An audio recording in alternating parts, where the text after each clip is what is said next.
트럼프의 경제전쟁은 많은 나라에 고율의 관세를 부과하여 중국의 입지를 미국의 대안으로 강화시켰습니다. 중국은 제재에 대응하고 있지만 여전히 많은 도전에 직면해 있습니다. 독수리 탐험과 함께 더 알아보겠습니다. 무역전쟁에서 중국의 경제 자극책. 미국과의 무역전쟁으로 인한 압박을 완화하기 위해 중국 정부는 공산당과 함께 지난 일요일 야심찬 경제 자극 계획을 발표했습니다. 이 계획은 내수 소비를 촉진하고 공공지출을 장려하는 것을 목표로 하고 있으며 외부 무역 압박으로 인해 저조한 내수 소비를 회복하려고 합니다. 이 구체적인 계획에는 연금 인상, 위생 서비스의 질 향상, 노동자들의 임금 인상 등 다양한 사회 및 경제 개혁이 포함됩니다. 이러한 조치는 내수 수요를 촉진하고 어려움을 겪고 있는 중국 가구를 지원하기 위한 것입니다. 하지만 이러한 국내 소비 촉진 노력에도 불구하고 실행의 많은 책임은 지방정부에 맡겨졌습니다. 불행히도 이러한 지방정부들은 이미 막대한 부채를 안고 있으며 국가 토지 판매에서 얻는 수익이 급격히 감소하는 상황에 직면해 있습니다.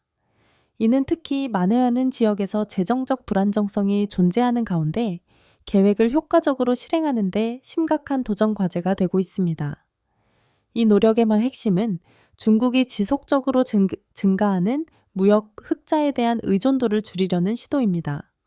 지난해 무역 흑자는 거의 1조 달러에 달했으며 트럼프 대통령이 중국산 수출품에 20%의 관세를 부과하고 유럽, 라틴 아메리카, 아프리카, 중동의 여러 국가들이 유사한 방식으로 관세를 인상함에 따라 중국은 이제 수출에 대한 과도한 의존도를 줄이고 경제 모델을 재조정하는 중요한 과제에 직면해 있습니다. 중국의 경제적 도전에 대한 대응. 무역 전쟁이 심화되는 가운데 중국 정부는 자국민들에게 그들의 투자에 대한 안전성을 보장하기 위해 노력하고 있습니다. 정부가 발표한 문서에는 경제 자극 계획뿐만 아니라 국가 금융시장을 안정시키기 위한 조치들도 강조되고 있습니다. 계획의 주요 조항으로는 주식시장을 강화하고 부동산 가격 하락으로 심각한 영향을 받은 부동산 부문에 대한 지원이 포함되어 있습니다. 부동산 시장의 붕괴는 중국 중산층의 상당한 저축을 없앴으며 소비자 행동의 변화를 일으켰습니다. 많은 가구가 서비스업, 특히 접대업과 외식 분야에서의 재량 지출을 줄였고 대신 저금리 은행 계좌에 저축을 예치하는 선택을 했습니다. 여러 분야에서 전망이 어두운 상황에도 불구하고 긍정적인 전망을 보이고 있는 분야가 중국 주식시장입니다. S&P 500과 같은 미국 시장이 지난주에 10% 이상 하락하며 큰 조정을 겪었지만 중국 시장은 긍정적인 흐름을 유지하고 있습니다. 이는 중국의 인공지능, AI 개발의 진전에 대한 열정이 커짐에 따라 일부 촉진된 결과입니다. 또한 많은 중국 기업들이 상장된 홍콩 주식시장은 트럼프 대통령 취임 이후 거의 20% 상승했으며 이는 전 세계적인 불확실성 속에서도 회복력 있는 투자자들의 심리를 보여줍니다. 중국의 소비 촉진 계획. 드문 사례로 중국의 최고 정부기관인 총리실과 공산당 중앙위원회는 국내 소비 촉진을 목표로 한 종합계획을 공동으로 발표했습니다. 이는 최근 경제적 혼란으로 악화된 소비자 지출 약화를 해결하기 위한 중국 당국의 중요한 조치로 오랫동안 지속된 문제에 대한 대응을 의미합니다. 많은 관심을 모으며 발표된 이 계획은 중국 국민의 가처분 소득을 증가시키기 위한 다양한 조치를 포함하고 있습니다. 이러한 조치에는 퇴직자 연금 지급 증가, 취약계층을 위한 복지 프로그램 개선, 어려움을 겪고 있는 기업을 지원하기 위한 지방정부의 보조금 인상 등이 포함됩니다. 또한 자극 계획의 가장 시급한 목표 중 하나는 지방정부들이 직면한 재정적 부담을 덜어주는 것입니다. 많은 지방정부가 재정적 의무를 이행하는 데 어려움을 겪고 있는 상황에서 이 계획은 지방정부가 기업에 대한 미지급 부채를 청산하도록 요구하고 있으며 이는 기업 성장에 유리한 환경을 조성하는 데 도움이 될 것입니다. 그러나 계획 초안에는 중앙정부가 지방정부의 비용을 충당하기 위한 구체적인 배정 방안이 포함되어 있지 않아 이 계획의 실행은 지방 재정 건전성에 크게 의존하게 됩니다. 월요일 아침 중국 국가통계국은 1월과 2월에 새로운 경제 데이터를 발표하는 기자회견을 가졌으며 그 결과 일부 희망적인 신호가 나타났습니다. 고위 공무원들은 또한 소비 촉진을 지원하기 위한 추가 조치에 대해 설명할 예정이며 이는 중국 경제 회복에서 소비 부문이 차지하는 핵심 역할을 강조하는 내용입니다. 캐나다와 중국 간의 경제적 긴장. 최근 몇 달 동안 캐나다와 중국 간의 긴장이 고조되었습니다. 양측이 부과한 일련의 관세와 무역 제한이 이러한 긴장을 촉발시킨 원인입니다.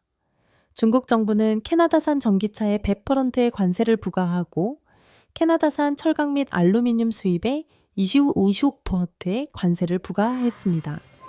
이에 대한 보복으로 캐나다 정부는 중국 제품에 유사한 관세를 부과하는 방식으로 대응했습니다. 이러한 증가하는 관세는 양국 간의 무역에 상당한 혼란을 일으켰으며 특히 전기차 생산 및 금속 산업과 같은 주요 산업에 큰 영향을 미쳤습니다. 중국의 보복 조치는 특히 캐나다의 자동차 및 자원 산업에 큰 피해를 주고 있습니다. 그러나 베이징의 대응은 단순한 무역 제한을 넘어서 캐나다산 농산물과 식품 수입에 대한 추가 관세 인상까지 예고했습니다. 이 조치는 캐나다 농부들과 더 넓은 농업 부문에 큰 영향을 미칠 수 있습니다. 이 복잡한 무역 분쟁은 양국의 기업에 피해를 주고 있을 뿐만 아니라 두 나라의 외교 관계를 긴장시키고 있으며 현재 세계 무역 무대에서 가장 변동성이 큰 문제 중 하나로 떠오르고 있습니다. 캐나다와 중국 경제에 미치는 관세 영향. 캐나다와 중국 간에 증가하는 관세는 양국 경제에 깊은 영향을 미치고 있습니다. 중국은 전기차와 철강 산업에서 특히 캐나다와의 거래 비용이 증가했습니다. 이들 제품에 대한 높은 관세는 중국 제조업체들이 대체 시장을 찾도록 유도할 수 있으며 이는 캐나다로부터의 공급망 다변화를 가속화할 수 있습니다. 장기적으로 이러한 변화는 양국 간의 무역 역학뿐만 아니라 전 세계적으로도 영향을 미칠 수 있습니다. 캐나다 역시 경제적인 영향을 크게 받고 있습니다. 중국 제품에 대한 관세 인상은 수입품의 비용을 증가시켜 이를 의존하는 캐나다 소비자와 기업들에게 압박을 가하게 됩니다. 한편 캐나다 농산물에 대한 보복성 관세는 특히 중국으로의 수출에 크게 의존하는 농부들에게 타격을 줄 수 있습니다. 두 나라는 이러한 무역 긴장 속에서 어려움을 겪고 있으며 상황이 악화될 가능성도 있다는 우려가 있습니다. 각 측이 추가적인 보복 조치를 취할 경우 이러한 관세가 글로벌 무역 균형에 미치는 영향은 상당할 수 있습니다. 이는 캐나다, 중국, 그리고 다른 주요 경제 국가들 간의 무역 관계 재평가를 초래할 수 있습니다. 이러한 지속적인 무역 전쟁 속에서 많은 사람들이 이번 관세의 새로운 물결이 국제 무역 구조를 어떻게 재편성할지에 대해 의문을 제기하고 있습니다. 이 무역 역학의 구체적인 사항을 더 알아보기 전에 채널을 구독하여 실시간 업데이트와 분석을 받아보세요. 캐나다 중국 무역 분쟁이 주목할 만한 핵심 문제 중 하나인 만큼 글로벌 경제 환경의 변화에 대한 정보를 계속해서 제공할 것입니다. 중국 전기차에 대한 캐나다의 관세. 중국산 전기차에 100%의 관세를 부과하기로 한 결정은 캐나다의 무역 정책에서 극적인 변화를 의미하며 캐나다와 중국 간의 양자 관계에 큰 충격을 주었습니다. 많은 캐나다인들이 이를 승리로 볼 수 있으며 특히 테슬라 상하이 공장과 피데이와 같은 중국 브랜드의 전기차를 겨냥한 점에서 그렇습니다. 그러나 그 의미는 단순히 외국차 가격 인상에 그치지 않습니다. 캐나다는 또한 중국산 철강과 알루미늄 제품에 대한 관세 조치를 확대했으며 이는 국제 경제 문제에서 더 강경한 입장을 취하려는 의도를 나타냅니다. 이는 일반적으로 온건한 무역 입장을 고수하는 국가로 알려진 캐나다에게는 이례적인 변화입니다. 2024년 8월 26일 캐나다 총리는 성명에서 정부가 캐나다 경제의 지속 가능성을 위협하는 불공정한 무역 관행을 용납하지 않겠다고 분명히 밝혔습니다. 그는 중국산 전기차의 유입이 국내 생산에 경쟁적 위협을 가하고 있다고 지적했으며 특히 덤핑이라는 공격적인 가격 전략이 문제라고 언급했습니다. 덤핑이란 제품을 인위적으로 낮은 가격에 판매하는 방식으로 이는 지역 기업의 수익성을 약화시키고 전반적인 산업에 해를 끼칩니다. 정부의 대응은 신속하고 강력했으며 중국산 전기차에 배포별의 관세를 부과하는 조치를 취했습니다. 반면 중국은 자신의 입장을 분명히 했습니다. 중국은 캐나다가 국제 무역 규범을 위반했다고 강력히 반발하며 보복은 불가피하다고 경고했습니다. 이러한 긴장은 양국 간 무역 전쟁이 확대될 가능성에 대한 우려를 낳았으며 두 경제에 심각한 영향을 미칠 수 있습니다. 전 세계적 영향과 전기차 시장의 미래. 전기차 EV 시장은 빠르게 변화하고 있으며 전 세계 정부들이 탄소 배출을 줄이고 화석 연료 차량을 단계적으로 폐지하는 데 집중하고 있습니다. 이러한 글로벌 변화의 일환으로 전기차 부문은 현재 가장 빠르게 성장하는 산업 중 하나입니다. 중국은 방대한 제조 능력과 저비용 생산 인프라를 바탕으로 이 분야에서 지배적인 존재가 되었으며 경쟁력 있는 가격으로 다양한 전기차를 전 세계 시장에 공급하고 있습니다. 2024년 중국은 유럽 시장에 크게 진출하며 수십만 대의 전기차를 유럽 전역으로 수출했습니다. 이러한 공격적인 전략은 특히 북미에서 국내 전기차 생산이 증가하기 시작한 정부들로부터 우려를 불러일으켰습니다. 예를 들어 캐나다는 자국의 전기차 제조 부문을 강화하기 위해 다양한 조치를 취하고 있습니다. 온타리오주는 전기차 제조 시설을 새로 설립하고 있으며 배터리 생산 및 전기차 배터리에 필요한 원자재 추출에 대한 상당한 정부 인센티브가 제공되고 있습니다. 캐나다 정부가 중국산 전기차에 100%의 관세를 부과하기로 한 결정은 주로 자국 산업을 보호하고 육성하려는 의도에서 비롯되었습니다. 그러나 이 조치는 오타와가 중국의 불공정 무역 관행, 특히 전기차를 가격을 낮춰 덤핑하는 관행에 대한 반응이기도 합니다. 이러한 관세는 경쟁의 장을 평평하게 만들고 지역 생산의 성장을 촉진하려는 대담한 시도입니다. 그러나 여전히 남는 질문은 이것이 더 큰 무역 갈등으로 이어질 것인가? 아니면 캐나다가 성장하는 글로벌 전기차 시장에서 더 경쟁력을 갖추도록 할 것인가입니다.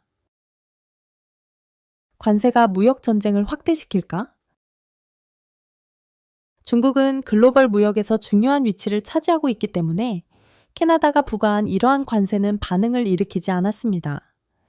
2025년 3월 8일 중국은 캐나다에서 수입된 농산물에 대한 새로운 관세를 발표하며 보복했습니다. 캐나다의 차별적인 관세 정책에 대한 대응으로 설명된 이 조치는 이전에 중국을 주요 무역 파트너로 의존해온 캐나다 농산물 수출업자들을 처벌하려는 의도를 가지고 있습니다. 캐나다의 농업 부문은 특히 카놀라, 곡물, 쇠고기, 해산물과 같은 가축 제품에 크게 의존하고 있으며 대부분의 수출이 중국으로 향하고 있습니다. 이들 제품에 대한 관세 부과는 캐나다 농부들과 생산자들에게 파괴적인 타격을 줄 수 있으며 더 넓은 농업 경제 전반에 걸쳐 파급 효과를 미칠 수 있습니다. 이 보복 관세 패키지는 중국이 불공정한 무역 행위를 용납하지 않겠다는 명확한 메시지이며 두 나라 간의 지속적인 무역 분쟁에서 중요한 이 이해관계를 강조합니다. 이제 중요한 질문은 양국이 얼마나 멀리 갈 의지가 있는지입니다. 긴장이 고조됨에 따라 이번 무역 갈등이 전면적인 무역 전쟁으로 확대될 가능성에 대한 우려가 커지고 있습니다. 양측이 추가적인 관세와 제한을 부과할 경우 이는 캐나다와 중국은 물론 세계 경제에도 불안정을 초래할 수 있습니다. 세계 최대의 두 무역 파트너가 장기적인 경제 대치에 휘말리게 되면 그 영향은 전 세계에 걸쳐 나타날 수 있습니다. 지속되는 캐나다 중국 간의 전투. 캐나다와 중국 간의 무역 분쟁은 더 이상 단순히 관세와 경제 경쟁의 문제만이 아닙니다. 이는 빠르게 지정학적 갈등으로 변하고 있습니다. 캐나다가 자국의 산업, 특히 전기차 부문을 보호하려는 움직임은 중국의 일련의 보복 조치를 촉발했습니다. 이로 인해 양국은 장기적인 갈등을 준비하며 각자의 입장을 고수하는 모습이 나타났습니다. 무역 제한 외에도 캐나다는 자국 기업들이 외부의 압박을 덜 받을 수 있도록 새로운 조치를 도입했습니다. 주요 전략 중 하나는 세관 연장 절차의 시행으로, 이는 캐나다 기업들이 수입품에 대한 세금 납부를 연기할 수 있도록 허용하는 것입니다. 이 메커니즘은 증가하는 관세로 어려움을 겪고 있는 기업들에게 재정적 구제를 제공하고 변화하는 무역 환경에 적응할 시간을 더 주기 위해 고안되었습니다. 동시에 중국은 분쟁을 더욱 확대할 준비가 되어 있음을 시사했습니다. 목재, 종이, 광물과 같은 분야에까지 관세를 확대할 가능성이 있다는 것입니다. 이러한 산업들은 캐나다 경제에 필수적이며 추가적인 제재는 캐나다 수출에 심각한 영향을 미칠 수 있습니다. 캐나다와 중국 간의 긴장은 또한 녹색 기술 및 재생 가능 에너지와 같은 신흥 분야에서의 글로벌 지배권을 위한 더 넓은 투쟁을 반영합니다. 중국은 광범위한 자원과 제조 능력을 바탕으로 이 분야에서 글로벌 리더가 되기 위해 노력하고 있습니다. 한편 캐나다는 전기차 및 관련 기술의 국내 생산 강화를 목표로 자국의 국가 이익을 보호하기 위한 조치를 취하고 있습니다. 양국이 계속해서 관세를 인상하고 무역 장벽을 설정함에 따라 글로벌 경제 균형은 크게 교란될 수 있습니다. 보호주의 정책의 증가는 국제 무역 환경을 분열시킬 위험이 있으며 각국은 자국 산업을 보호하기 위해 점점 더 내향적인 정책을 펼치고 있습니다. 캐나다와 중국 간의 지속적인 전투는 글로벌 무역의 진화에서 중요한 순간이며 그 결과는 향후 수년간 국제 관계와 경제 정책의 미래를 형성할 수 있습니다. 지속되는 관세 충돌은 두 나라가 어떻게 계산된 조치를 취하고 있는지를 보여줍니다. 캐나다가 자국 시장을 보호할 수 있을까요? 아니면 중국의 방역이 경제 환경을 재편할까요? 그 결과는 시간만이 알 수 있습니다. 확실한 것은 다음 10년이 글로벌 무역과 녹색 기술의 급속한 발전에 큰 변화를 가져올 것이라는 점입니다. 구독을 잊지 마시고 최신 발전 상황을 계속해서 확인하세요.